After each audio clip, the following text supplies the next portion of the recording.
hope you'll find useful.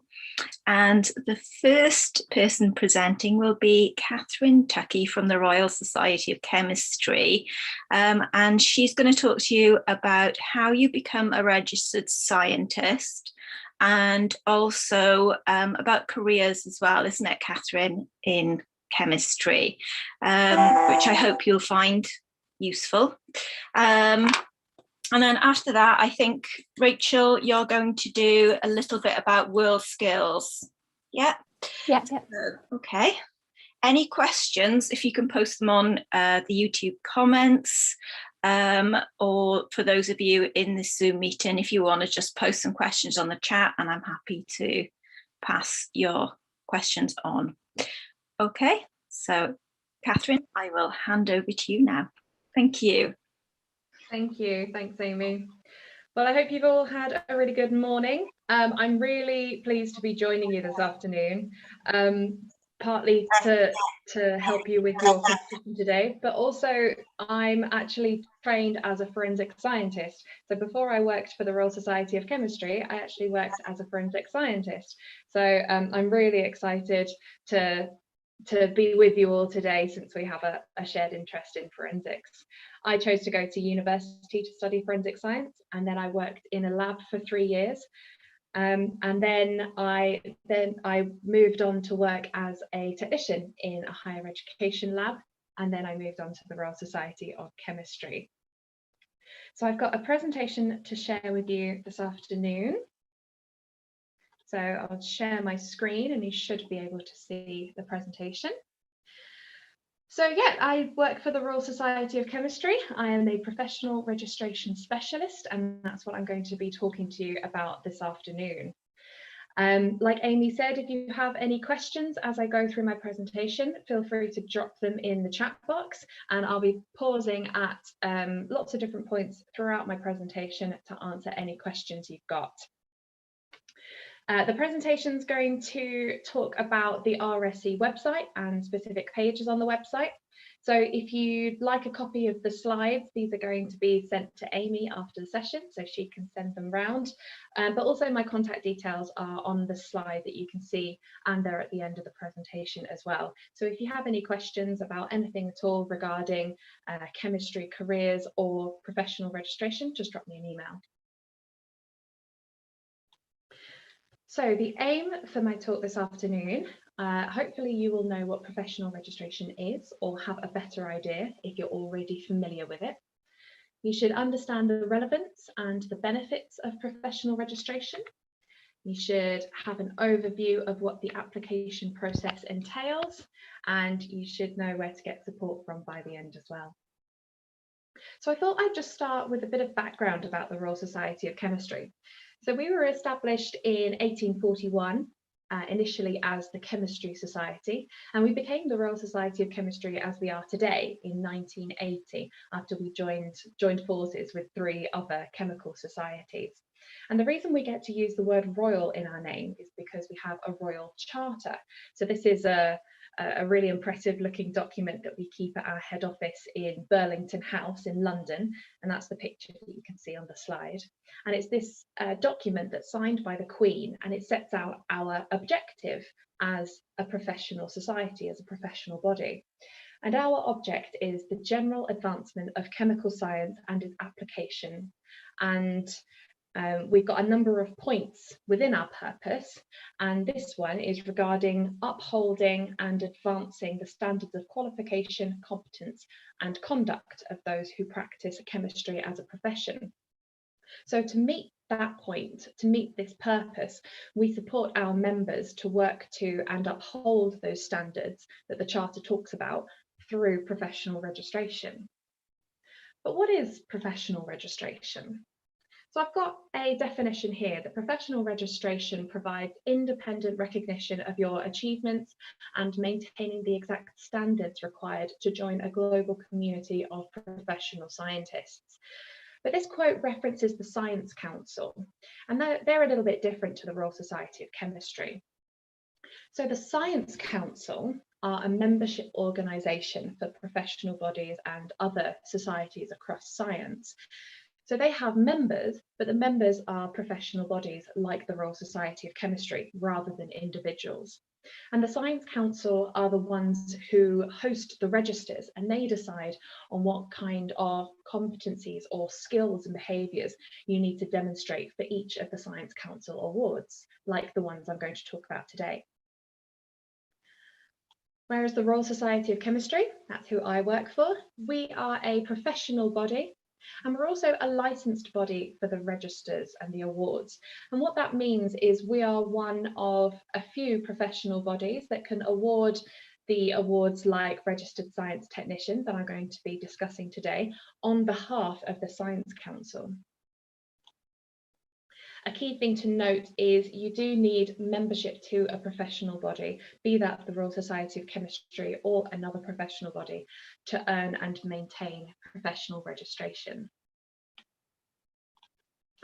So professional registration and the awards lie within a development framework which is based on professional skills. So the Science Council Awards, we have Registered Science Technician, Registered Scientist and Chartered Scientist. So this could be used as a pathway for your professional development or your career development. For example, a technician progressing in their career to take on more responsibility and technical tasks might progress from registered science technician to registered scientist, but each award is valid and valued in its own right. And we've got awards that would be appropriate for people at any stage in their career. So from apprentices to more experienced professionals and people who work in all different science subjects, including chemistry. To gain an award, you need to demonstrate competence. And then by gaining that award, by having that professional status, it shows that you have met those competence standards to people like employers and customers. You get to gain recognition for your skills and experience because that's what's being assessed as part of the award. There's mentoring built into this framework, and it's a really nice self-reflective practice to go over all the different skills and experiences that you've had throughout your career. And you get to use the letters of your award after your name.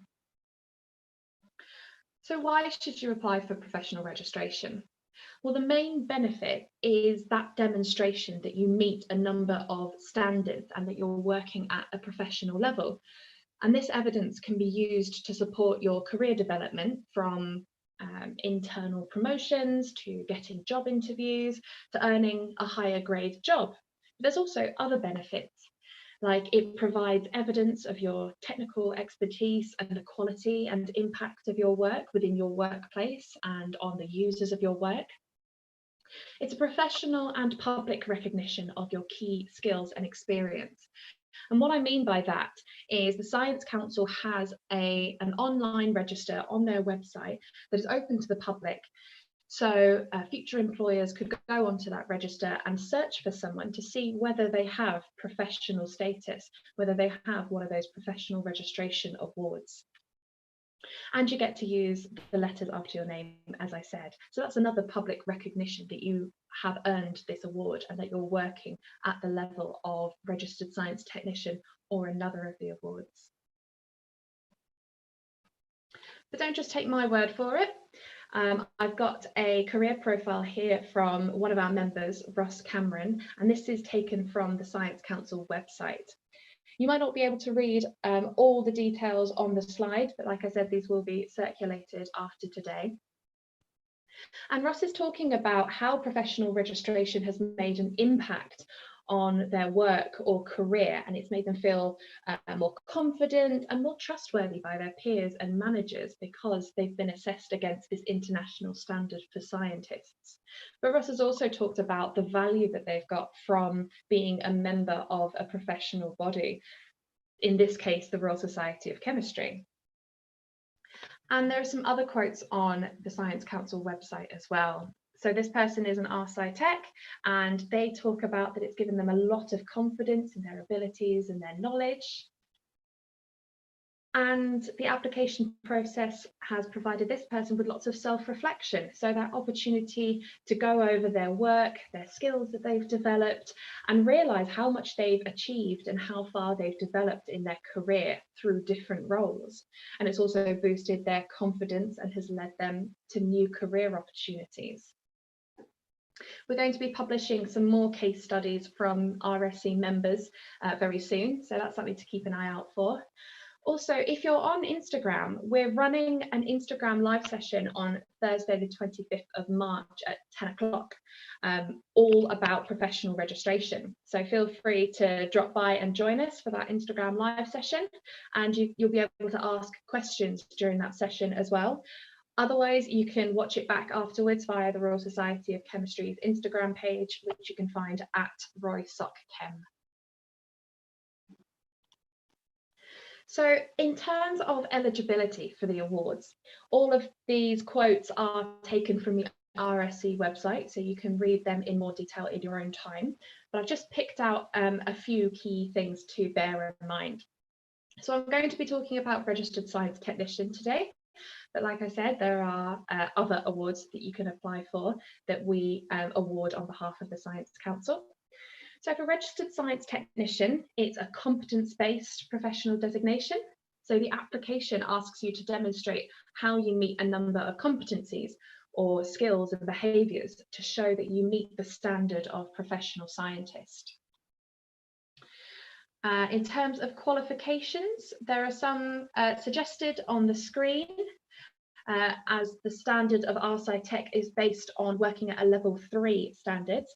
But we do have equivalency routes. So anyone without a qualification but with lots of work experience will still be able to demonstrate that they meet that level 3 standard of working. Also, that last little section talks about professional experience. Now, this is a really key part of the eligibility for the Professional Registration Awards. Because they're professional awards, they're based on work experience rather than studying, which is why they're really great to complement any vocational career path that you go down, as well as after something like a degree. And as I mentioned, you do need to be a member of a professional body to apply for professional registration. Were there any questions at that point? If I just pause and see if there's anything I can touch on that I've discussed.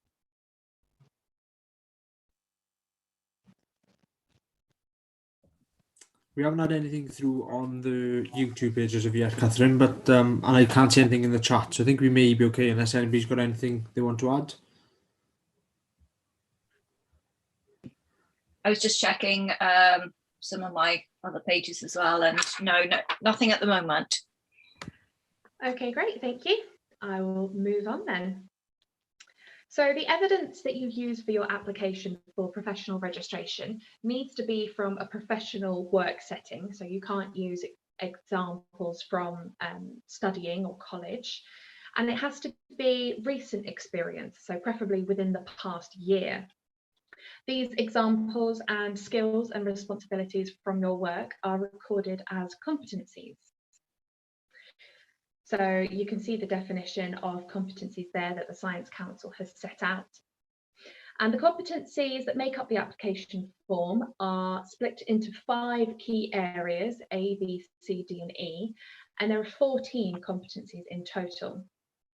I'm going to go through each competency within these 5 sections, and they're going to be laid out in a table with examples for each.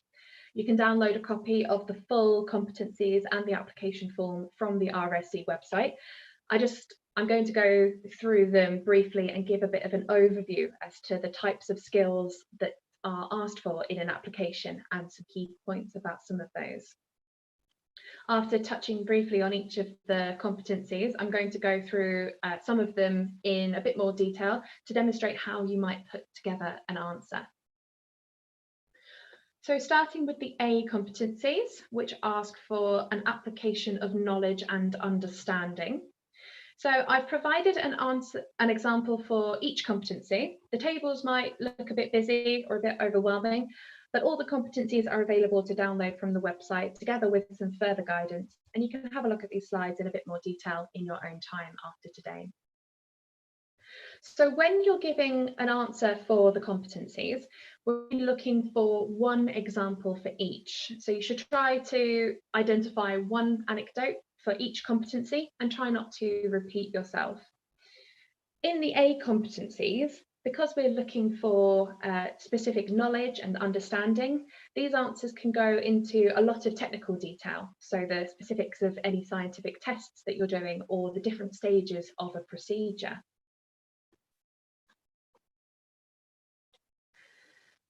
The B competencies are all about personal responsibility, and that's reflected in the wording of each competency.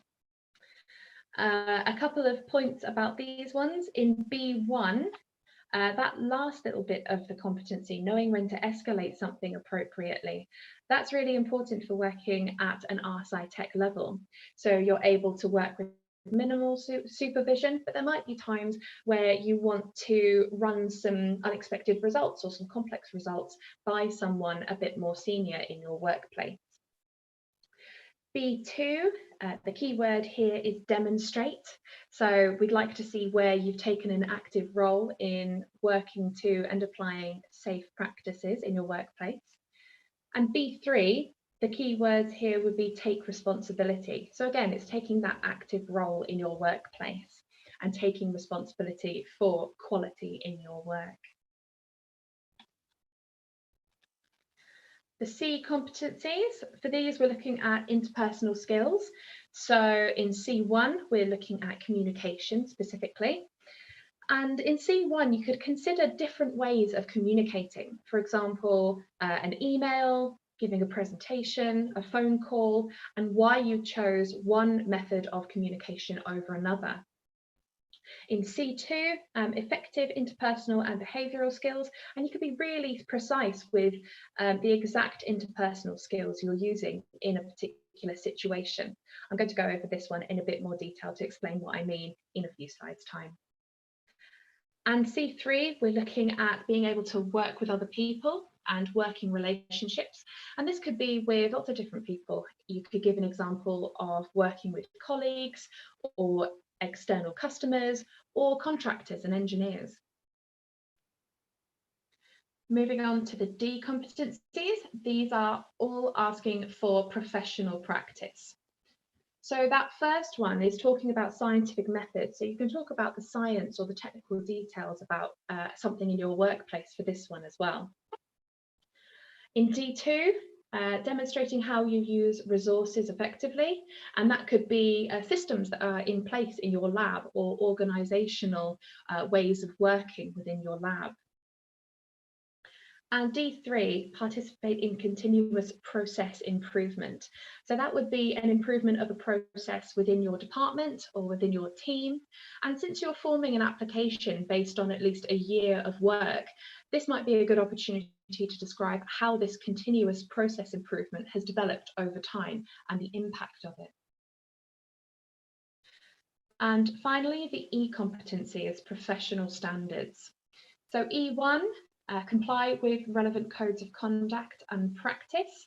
Lots and lots of different workplaces, be it labs or in the field, work to different guidelines or certifications. So you can list specifically what kind of certificates you work to in your workplace, like ISO 17025. But it could also include internal policies that you work to, like a near-miss procedure.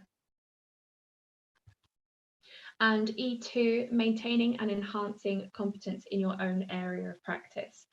So that's where you're developing your knowledge and skills within your work. So that could be taking part in an annual appraisal or finding some training that you think would really benefit you in your work. And it's a combination of answers to all of the competencies across the different sections that creates a well-rounded application. And it should be made up of robust examples from your work from the past year. And if you've had to prepare an endpoint assessment, Examples from competency logs could be repurposed for this application and just expanded on a bit to meet the way of structuring answers, which I'm going to go through in a bit more detail. But first, I thought I'd see whether there are any questions on the competencies.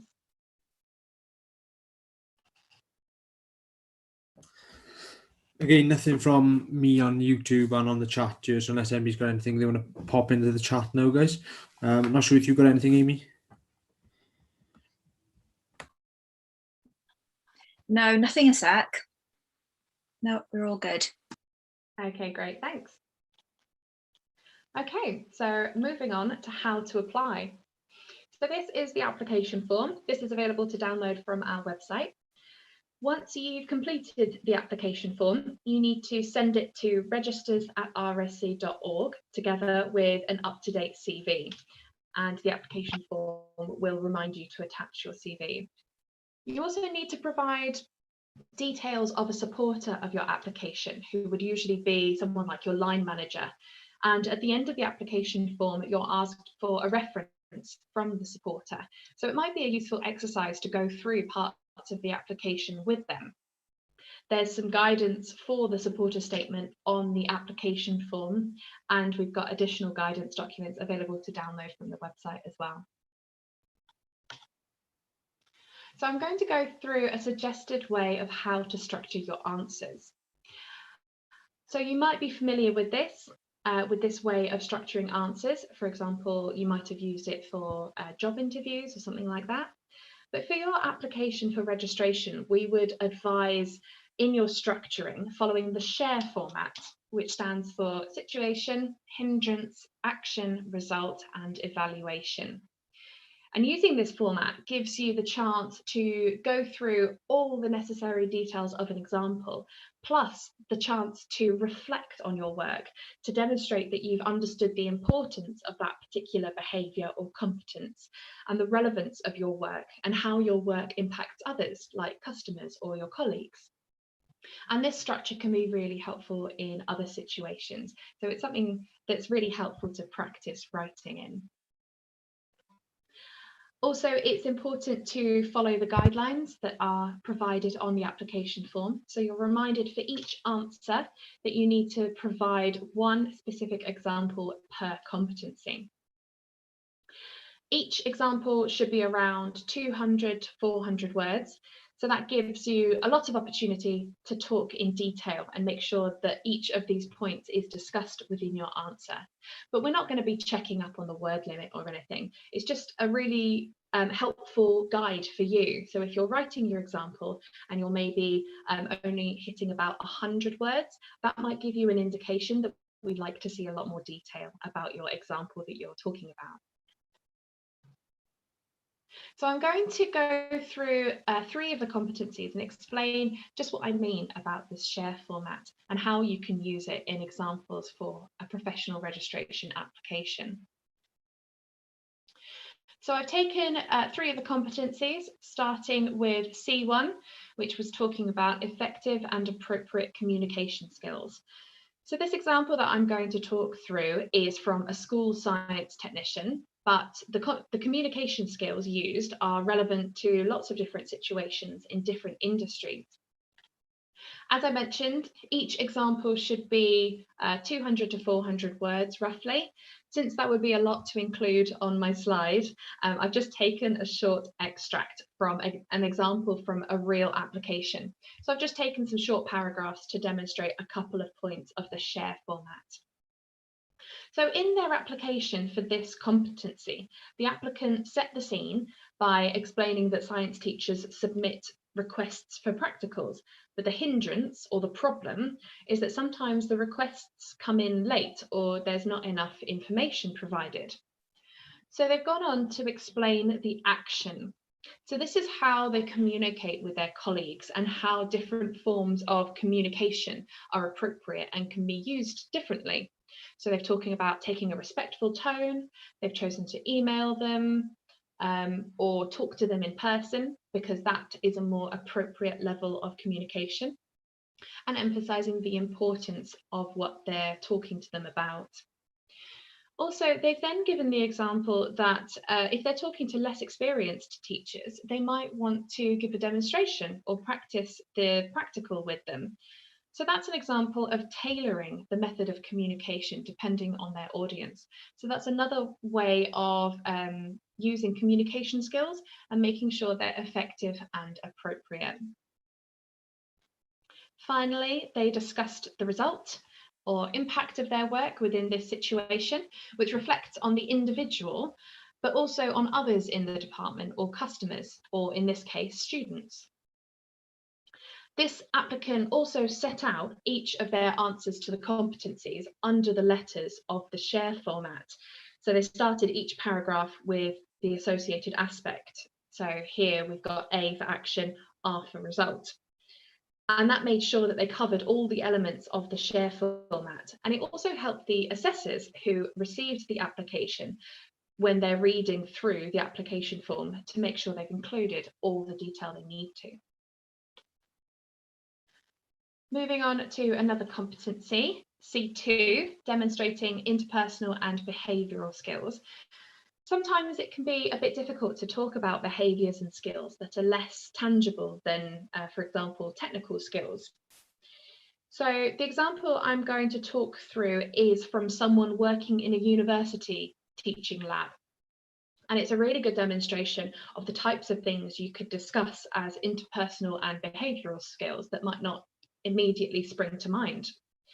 The applicant began by discussing some training courses that they've been on, which included communicating and influencing, team working and self-management, and personal development through self-coaching, and how those training courses had influenced their behaviour within the workplace. And they used a specific example of helping students with an undergraduate lab session. And within these two short paragraphs, they picked out really specific behaviours that they utilised to support students in the university lab. So we've got things like the type of tone that they took on when they were talking, so calm and non-confrontational. They've made sure that in a meeting, everyone had an opportunity to finish what they were saying and had an opportunity to contribute. And when they're interacting with students, they need to make sure they're listening and encouraging them and treating them with respect. Other answers from applicants discuss the importance of communication when developing interpersonal skills and working relationships. And again, being able to tailor any discussions based on the experience of the other party. This could include interactions with internal colleagues and also external contacts like customers or engineers. And the last example I wanted to talk through is for the competency D3, that should say, contribute to continuous process improvement. I've set out this answer, which is from another real application, a little bit differently. So I've taken snippets from each of the headings in the share format to introduce how a full answer would be structured. In this example, the applicant is discussing the importance of SOPs when carrying out a procedure. So they talk about the situation where they've identified a process document that wasn't quite fit for purpose. They have gone into detail about what the process document said and what that means. Then they moved on to the problem with the document, or the hindrance, that it wasn't user-friendly and it might lead to more errors. Again, they've given specific details of the types of error that might arise. I've just shortened it here for this slide. They've described the action they took to improve the process and therefore improved the performance of the whole team. They gave the result, but also how the overall team reacted positively to the improvement, and finally the impact or evaluation of their work. So at every point, they've given a summary of the share format element and then given lots of detail, which I've just shortened for this example. So this has made sure that the applicant has talked about all the aspects of the example, all the aspects of the share format, and it's also really useful for the assessors to see that everything has been discussed. So in terms of the application process, we've got our competencies, we've put together our examples for all of the different skills and behaviours, and we've got our completed application form. So what next? So you'll send that and your CV to registers@rsc.org, so that comes to me, where I'll have a look through and I'll make sure that everything has been answered. And I also might offer suggestions of where some more detail could be added. So once you've addressed those suggestions, I will then send your application to our external assessors. And these are professional scientists who also have registered scientist status or a higher award. And they've got lots of professional experience as well. They have 8 weeks to assess your application, and then they'll return any recommendations or requests for more detail. And assessors always request more information because since they don't get the chance to discuss your work or the competencies with you directly, they need as much detail and specifics as possible in your application form to fully understand how you meet the competencies. I will then send you the feedback and where they'd like some more information. And then once you've made those revisions, you'll email it back to registers@rsc.org, and then I'll pass it on to those same assessors to make sure that they're happy with your amended answers.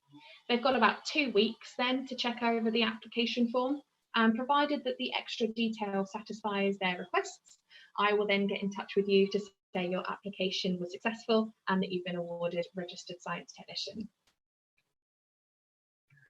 Were there any questions at that point?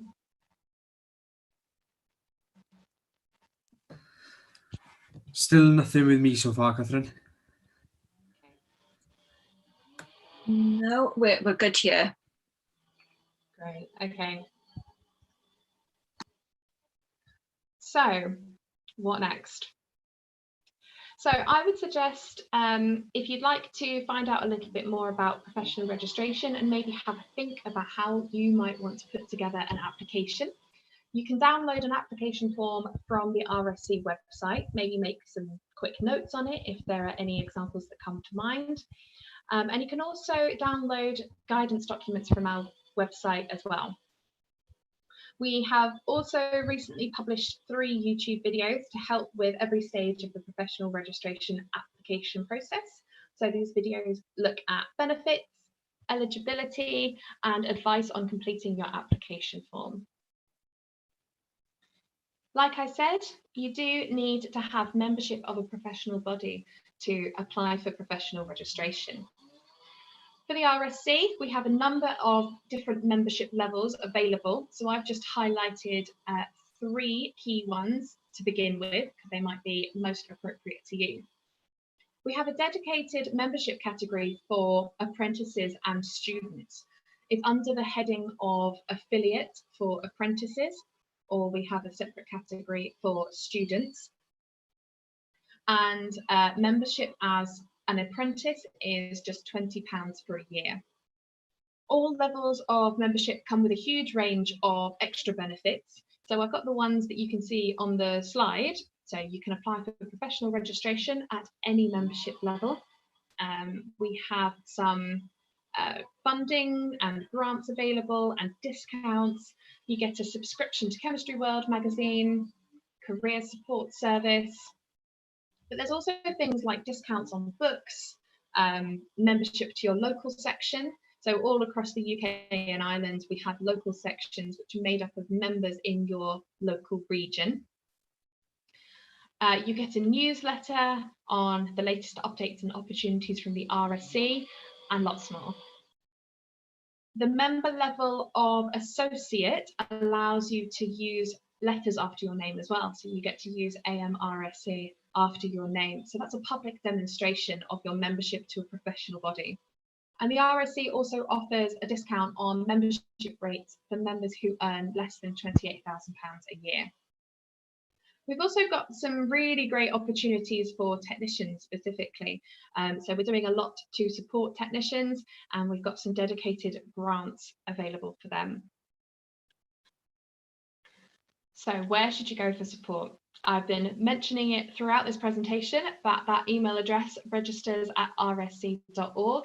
Those emails come straight to me or the wider professional registration team if I'm on holiday, and I'm available to answer any questions you've got on anything to do with professional registration or the application process, or any other questions you have about the Royal Society of Chemistry. I'd be happy to try and answer them, or if I don't know the answer, I'm sure I know someone who does.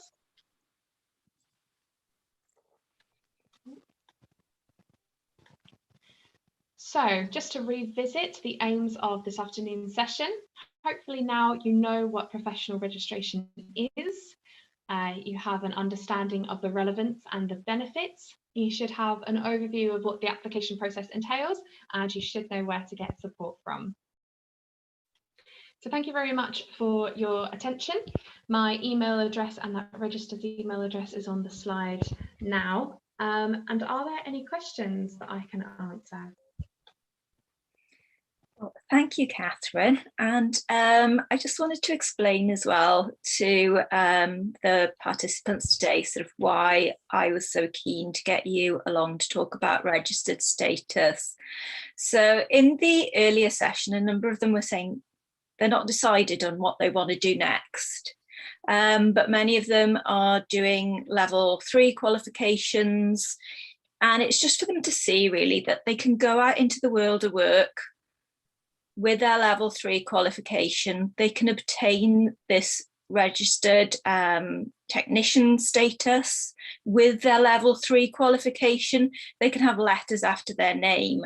They can join the society even now to start doing some CPD, so basically sessions to develop themselves, engaged with the sort of science community. Obviously there are similar memberships available for biology or whatever it is that you're interested in with science.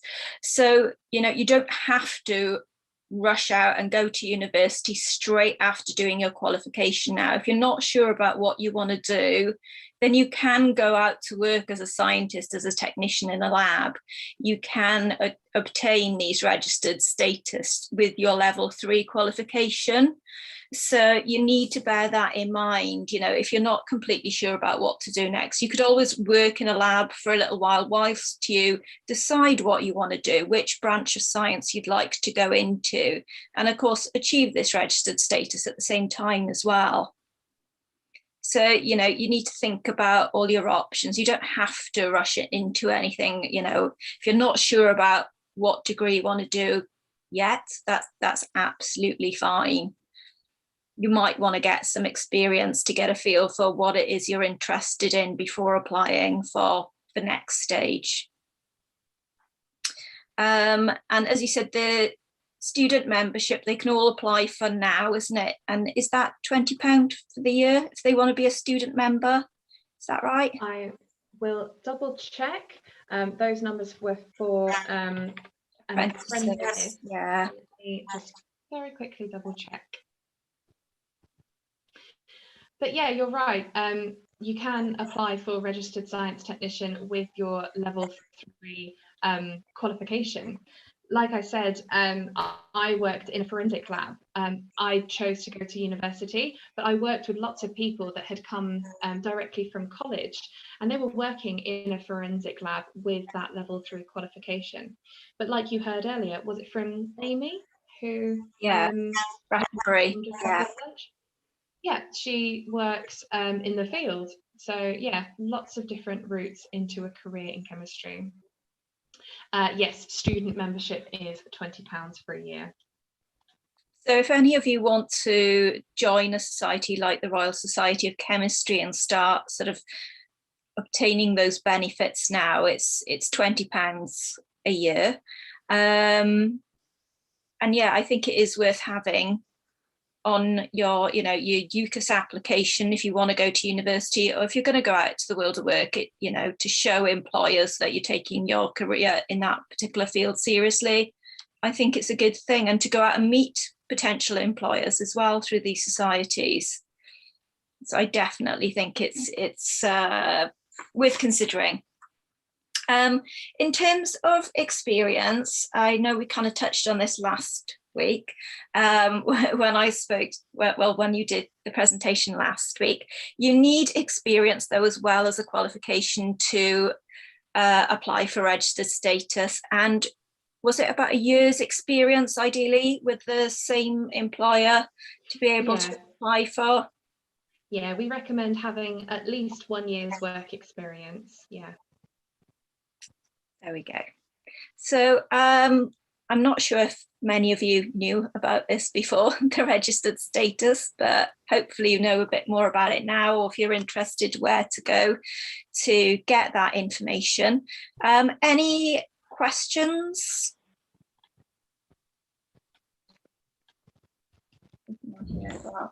There's nothing on my end in regards to YouTube or on the chat. And again, I'll pass your details on, Catherine, if anyone's interested in sort of finding out a bit more after today. They're fine to contact you, aren't they? Yeah, feel free to drop me an email about anything RSC or professional registration. And perhaps something might occur to you that you'd like some more information on once you've had the slides as well. So feel free to drop me an email. Lovely, thank you. And am I right in thinking you were just going to talk about careers in general in chemistry, is that right? Yes, that's right. Yeah, I'm going to talk to you a little bit about careers in chemistry. So I work quite closely with our careers team that we have for the RSC. So I'm just going to give this this presentation on their behalf, but we have a whole dedicated team to careers. So if you have any questions on anything I'm going to talk about, I can direct you to them. So I'm going to share my screen again.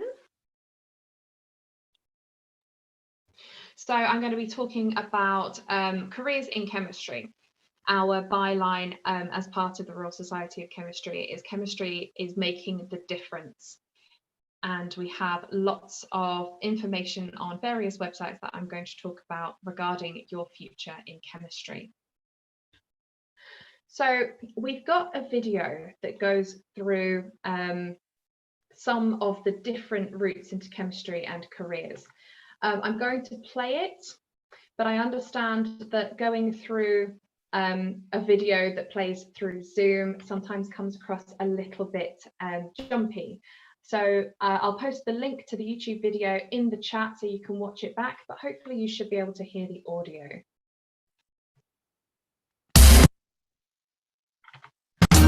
It's allowed me to unlock a deeper understanding of the world around me. It's now formed the basis of my life. It's what I do every single day. It is a very complex subject, and it's a subject that always makes you think and it challenges you.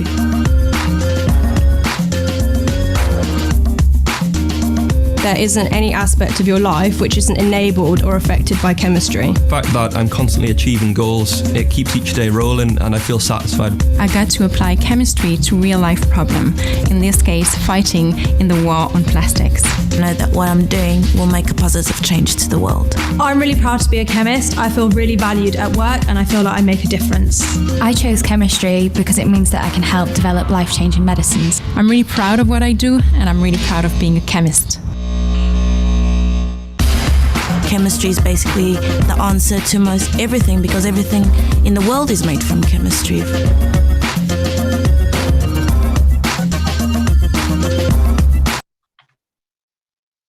There we go. So hopefully that came across okay. So you can tell from those real experiences from our real members that they really enjoy a career in chemistry because they get to make a difference. So what do you want to do? Don't know? That's absolutely fine. We've got some suggestions for some questions you can ask yourself to get to know what you might be looking for from a career in science or chemistry. So you can ask yourself, what do you enjoy? Do you like making things? Do you like gaming? Do you like socializing, writing? Do you like working hands-on or being outdoors? What's important to you? Is something like a rewarding career important to you? And how important is financial security in a career? Do you want to make a difference in some way? How much science do you want in your life? Do you want a job that will challenge you? So 92% of the RSE chemistry community say that challenging work is important to them in a job. Do you want to be able to be yourself at work? 79% of our chemistry community said that they did want to be able to be themselves at work. And have you ruled anything out, and why? This is something that I personally found really helpful when I was deciding what I wanted to go into. The fact that I did a forensic science degree meant that I was learning lots of things about lots of different disciplines within forensic science. So, for example, I might do a whole workshop on fingerprints, and that was really helpful for me to realise that fingerprints is something that I'm really not interested in. So you might be getting experiences that teach you what you're not interested in, and they're just as valuable as those experiences that tell you what you do want to do. And answering these questions and more help you choose a career in chemistry or another area that you will find rewarding. Another thing to think about is, where do you want to work? What sort of environment do you want to work in? So you could perhaps work in an educational organisation where there might be emphasis on reflecting on what you do. You get to be part of teaching, educating, passing on knowledge to the next generation of scientists, or it could be research and publishing papers. Working in an industry, in a large corporation, that will be quite results driven, and you might have a lot of responsibility. You might be taking part in big projects.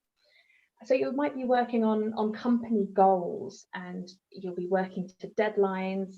It might be quite a fast-paced atmosphere to work in, and you might be able to work in different areas across the business. Or perhaps working in a small company or small and medium enterprises. And this could be really exciting and potentially quite cutting edge. And you could, again, be working in a fast-paced environment, and you might have lots of responsibility alongside other pressures. And then working in a smaller company might give you the opportunity to learn quite quickly and learn quite a lot of skills. Most chemistry using professionals work in small companies. So 80% of our members work for small or medium enterprises.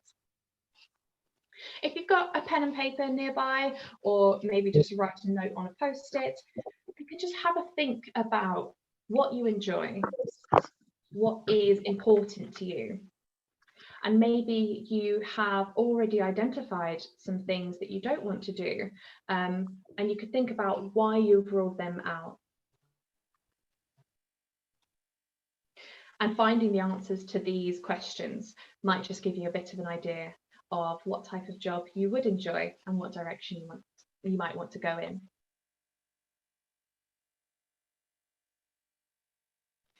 So where could chemistry take you? So we have a really big membership base as the Royal Society of Chemistry, and we have members around the world in lots of different industries within chemical science. As a chemical scientist, you could be making a difference like through drug discovery. So medicinal chemists work on molecules for potential new medicines that could lead to a cure to really devastating diseases, as we've seen with the new coronavirus vaccines. You could be looking at ways to remove plastic from the ocean. So it's chemists who are researching ways to make plastic biodegradable and plastic alternatives. Or you could be looking at reducing pollution and working towards a sustainable planet. It's environmental chemists and atmospheric chemists that monitor and report on emissions, and they advise on the development and deployment of new emission reduction techniques. So where do chemical scientists work? Well, like I said, we've got a huge membership base, and chemistry using professionals encompass a wide range of occupations, from academic chemists in universities to professional chemical scientists in industry to chemistry teachers in schools and maybe even some in sales and marketing roles. So this infographic, it gets quite small towards the bottom, but it shows that the majority of chemistry using professionals work in scientific R&D, so research and development. So that could be in companies and businesses or universities. They could be working on potential new medicines or medicine leads. And this is quite topical because a lot of chemists have been involved in developing the different vaccines for COVID-19. Chemists are researching and developing alternative cleaner energy sources like hydrogen or more efficient batteries with higher charge capacities to meet the demands of the modern world. It's also worth mentioning that recent advances in artificial intelligence or AI, robotics, data analysis, modelling and simulation have allowed scientists to boost their research. So they're advancing discoveries more quickly. This reduces the time it takes to do some tasks in the lab from maybe weeks or months to just hours, and identifying patterns and possibilities that just human observation alone wouldn't be able to see. And because automated processes have sped up this kind of work, it gives chemists and scientists more opportunity to look at results and make further developments as a result of this modern technology.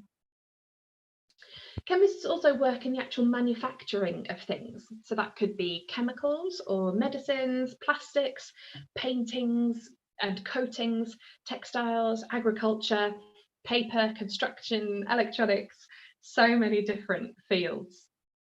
Other activities to mention are regulatory roles, so checking the harmful effects that chemicals, substances or situations can have on people, animals or the environment.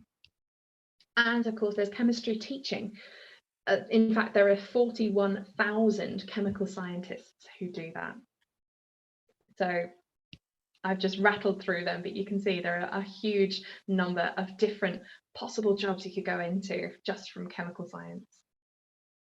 So where do our members work?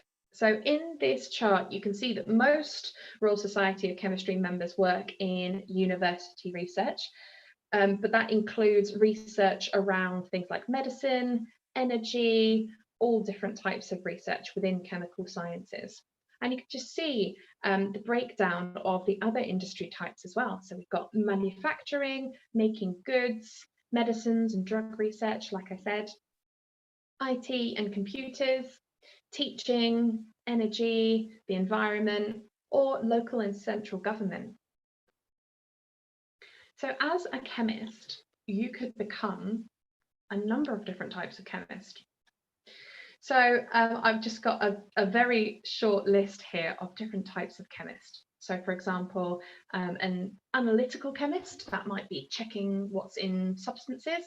So certainly that might fall under the remit of forensics. So that could be checking blood or drug samples potentially.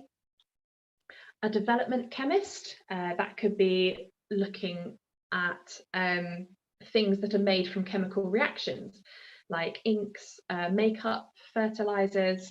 An environmental chemist, so looking at what's in the air, water and soil to understand our world better and how humans affect it.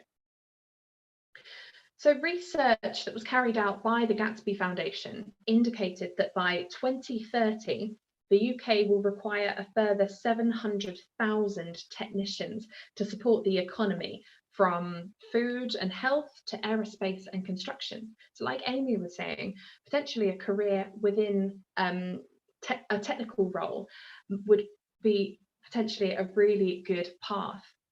Currently, over 1.5 million technicians are employed in the UK.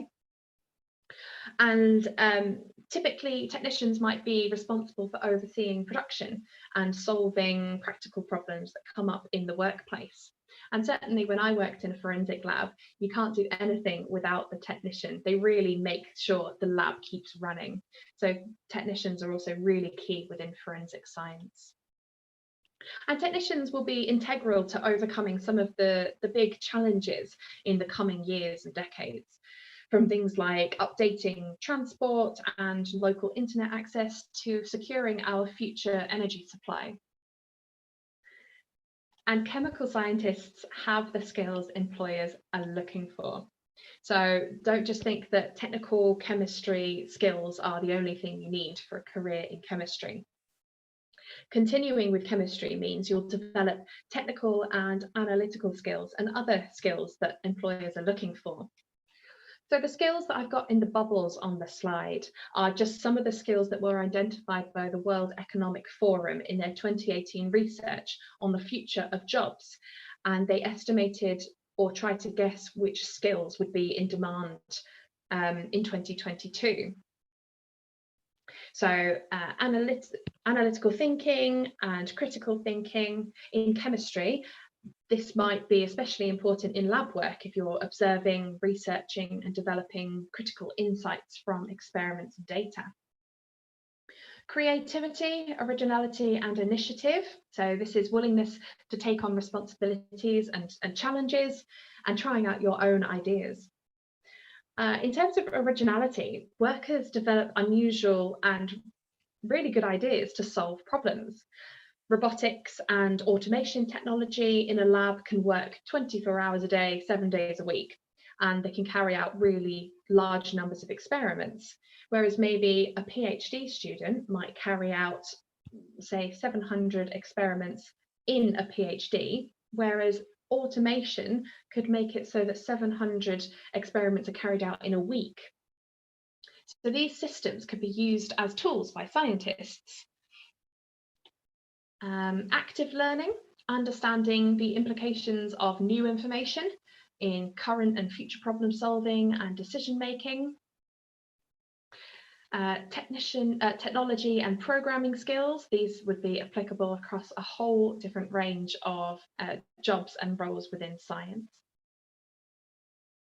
And things like learning strategies and complex problem solving as well. So the ability to review related information and develop and evaluate options and implement solutions. So these are just some of the skills that the World Economic Forum expect to be trending in 2022. But a lot of these skills are included in professional registration as well, like I was talking about earlier. And gaining registered status would be a demonstration of working at a skilled professional level. So considering something like professional registration isn't just beneficial in your current job, but also to propel you into a career elsewhere in chemical sciences or science in general. These are really transferable skills, and you're future-proofing what you can bring to a job, since these are predicted as being in demand in the future. So all employers and sectors value chemistry. So chemistry comes into play in a range of different industries, like science policy. Science policy advisors often work in the civil service, but many organisations have policy teams to help them make informed decisions. Looking at data for reports, helping people protect their ideas. So that might be someone like a patent lawyer. And these would help people protect their ideas and get them safely to market. So a good example of this might be the Pfizer or AstraZeneca vaccines, which will be patented. Selling scientific equipment, those people would need to know how that equipment works. Or becoming a science communicator, so explaining chemical science ideas to the public as a journalist or a broadcaster or a writer is another way of continuing with chemistry. So what else can you do with chemistry? It's not just your lab-based jobs or your field-based jobs. It could be a range of different jobs that you could enter with experience in chemistry. So you can see just a small snapshot of the different areas you could work in, from teaching to law to financial services, computer science, veterinary science, a whole different range. But it's not just the satisfaction of making a difference in the world with chemical science. It's also a financially rewarding job. So chemical scientists are paid, chemistry graduates are paid more compared to the average for graduates in all different subjects. So these stats refer to graduates, but the same logic is present for those who choose not to go to university, but go into chemistry careers. So those who work in chemistry will earn 15% more than their counterparts in other industries. So it is a financially rewarding career path, not just rewarding from making a difference in the world. And the contribution of chemistry using professionals to the UK GDP was estimated to be £87 billion in 2019. There's a huge industry. Just some of the ways that chemistry is used at work that I'm sure you'll be familiar with, like analytical chemists, particularly in forensic science, use chromatography. So that could be checking human samples, plant samples, looking at doping. But things like automotive chemists use electrolysis to coat vehicles, which I certainly didn't know about when I went into chemical sciences. Electrolysis is really important in a number of different roles, but also things like titration used by food scientists and again, potentially by forensic scientists. So what you're learning now has immediate applications in the world of work. We've talked a little bit today about how to get qualified. So there are a number of different routes you can take into work. But this absolutely doesn't have to be linear. You can undertake work-based learning, go to work and return to education later on in your career. And like we were saying earlier, you don't have to follow specialised science training and be fixed to that subject. So other scientific subjects could be applied to pursue a job in forensic science, but also training in forensic science opens a whole range of other routes to branch out into. For example, I've chatted to forensic science graduates who've gone on to study medicine or gone on to work in biology and stem cell research. So this diagram is absolutely not fixed, and you can find your own way through and your own route into your career. So now what? I would certainly suggest having a look at our website for careers, which is called A Future in Chemistry. This is a really good website for all things chemistry and where you might want to go in your career. You can find out about different jobs you're interested in. We've got job profiles from people who work across chemical sciences, including forensics. And it might give you an idea of where to start as well. So you could talk to your career advisor, your teacher, or even your family if they know about chemical scientists. We've also got a number of job sites. So Chemistry World, which is a magazine that you get for free as an RSC member, has a jobs page, or somewhere like New Scientist Jobs that might give you an idea of just the job titles that you might be interested in, so you know where to search for more information. I've also got a number of links that might be really helpful for you to consider a career in chemical sciences. So these will be circulated after today's session. So we've got Teach Chemistry. This is our education part of the RSC website. And on this Faces of Chemistry, we've got lots of different career profiles that you can have a look at to understand how other people have got into a career in chemistry. LMI for All, so you can compare up to 3 careers. And this is an online data portal that's funded by the Department for Education. And it brings together existing national sources of high quality labour market information. So it can help tell people about their choices in their careers. And we've got the National Careers Service and #Team Science. So hopefully that was helpful. Hopefully that's got you thinking. And are there any questions I can try and answer?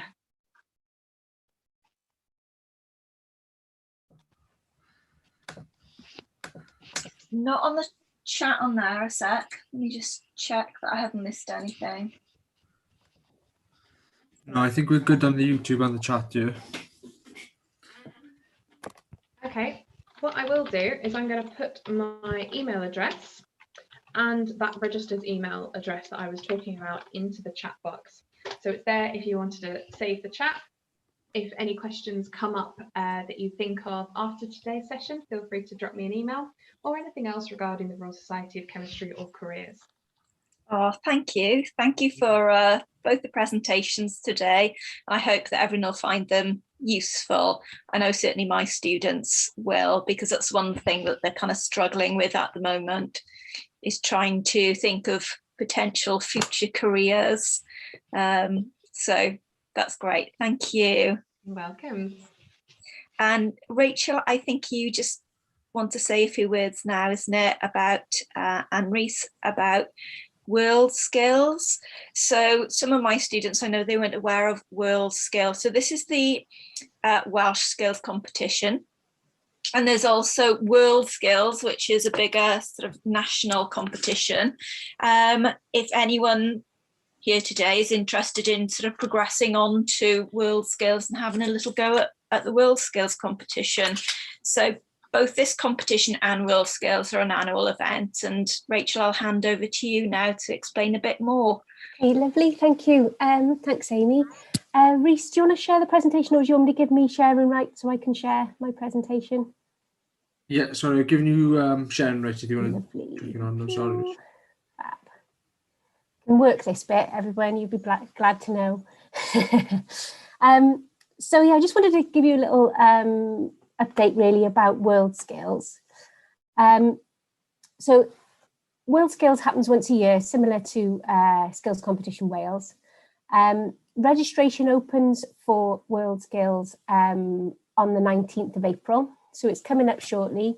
If you enjoyed taking part in this competition, I'd really recommend that you go forward for World Skills UK. It's very similar. We try and align as much as we can to World Skills UK. Obviously, this year has been very different because usually, as you can see from the pictures, it's very hands-on and practical. So this is pictures from last year's World Skills UK. So registration opens on the 19th of March. There may be a little what they call a passive heat where you might have to do a little online task. From there, sometimes it goes to regional heats. It depends how many have applied to take part in World Skills UK. There may be a little regional heat, which last year was a little multiple choice, wasn't it, Amy? Because of COVID, it was multiple choice, kind of online questionnaire thing, wasn't it? I'm not sure exactly. I know they did a little online assessment. It was an online assessment, yeah. Yeah, but anyway, last year it didn't end up going ahead, obviously, because of COVID. But there will be some sort of little, it could be something similar to what we've done today. They're usually quite good in talking to us about what we're doing in Wales to try and sort of align it all. And then you would get the opportunity, if you're in the final 8, to compete in the NEC in Birmingham in November, which is a fantastic opportunity, again, to develop your skills further, to challenge yourself and to stand out from others when you are going for jobs. I mean, the fact you've done this today is an amazing thing to have on your CV. And, you know, to go, again, World Skills UK, again, it's a great thing to have on your CV. You would stand out head and shoulders above the rest if you've got this to talk about in an interview, either for uni or for job or for work experience. And we've had great success from Wales, actually. I think last year we had bronze, silver and gold, didn't we, Amy, with between competitors from Gower College and NPTC. So the lady you can see there, some of them from NPTC will recognise Emma there, one of our fab tutors. So yeah, this is pictures then from the year before. So those pictures were last year. This is the pictures from the year before, where you actually have to sort of investigate a crime scene. I think they had to look at footprints and look at the shoe and analyse all that kind of stuff that you guys know about. So there is a link there. I'll pop the link in the chat as well if you are interested in applying for it.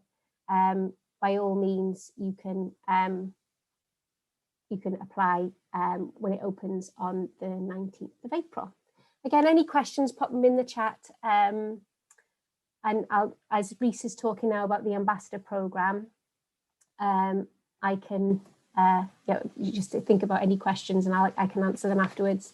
So Reese is just going to talk about the ambassador programme, which we've got as part of Skills Competition Wales. I'm just going to turn off the automatic what do you call it? Transitions a minute. Yeah. How do I apply it to all? Just Control A. Control A. Yeah. Okay. Cool. Hopefully that'll work. Right, I'll open this back up here now, Reese.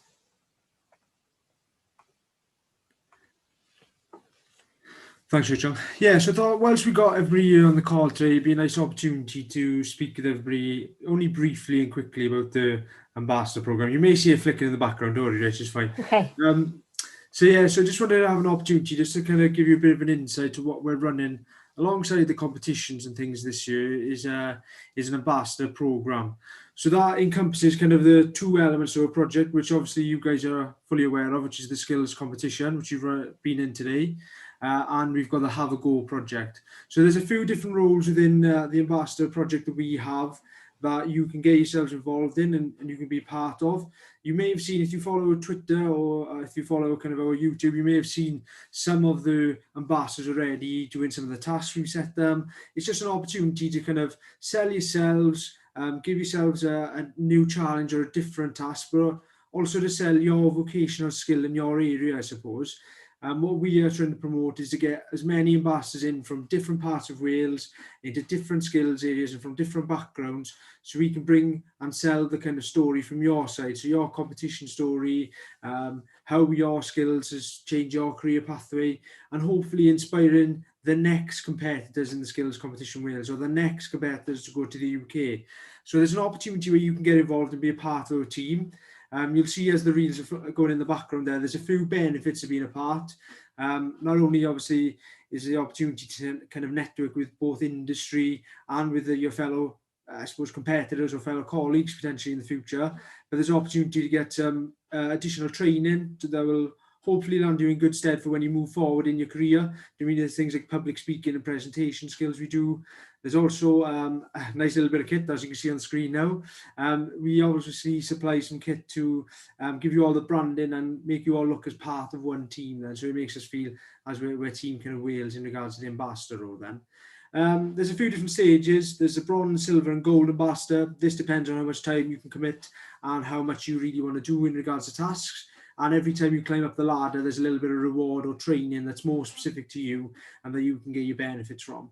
Now, the roles are really flexible. They're really easy to kind of relate to, and you kind of tailor them towards what you want to do and what your vocational skill is. So there's a bit of flexibility, but it's definitely an opportunity that you may not want to miss, because I think we've got currently 40 ambassadors joined the programme, and that pool of ambassadors is growing, and we try to do some fun things. We've got a musical bingo event coming up. We try to make it a little bit of a team bonding kind of thing and a real insight into kind of working as a team and being part of Team Wales. So, if there's something you want to speak about more or something you want to learn more about, we'll share the presentation and we'll share the link so you can apply, or, even if you just want to read a little bit more about it. Obviously, you can also contact myself or the team and we'll give you a bit more information, but it's definitely something to look at, definitely something to be a part of. We've got 2 ambassadors already in the forensic science area, but we definitely could do with some more, and we really want to spread the word and build the kind of success stories that we've got here in Team Wales. So definitely have a think about it. It'll only add to your kind of university or your career pathway, and then hopefully we'll be able to support you and make it beneficial for you as well. But definitely get involved. Thanks, Rich. One last thing for me as well. I'm going to try and hold it on this slide here. This is a little survey that we're sending out to all competitors. If I can get so if you've got your smartphones on you today, this QR code will link you to the survey from the competition. If you can just give us your feedback, really, how you found it. It helps us prepare for next year. It helps us know that, we've done something positive for you in lockdown. And helps us improve. Please, if you can, just fill in our questionnaire and give us some feedback. And we'd just like to say a big thank you to Amy for organising today and organising all the speakers, and she's been fab. Thank you very much. And thank you to all you for coming and taking part. It's a real challenge at the best of times, so to do it in lockdown has been fabulous. And also thanks to all your tutors who've supported you to be here today and encouraged you to come along, because obviously they've had challenging times with their teaching and everything as well. But just want to say a big thanks and well done to everybody. Well done, guys. Well done. Thank you. Yes. Yep. And just to reiterate, just thank you for everyone for, participating today. It's not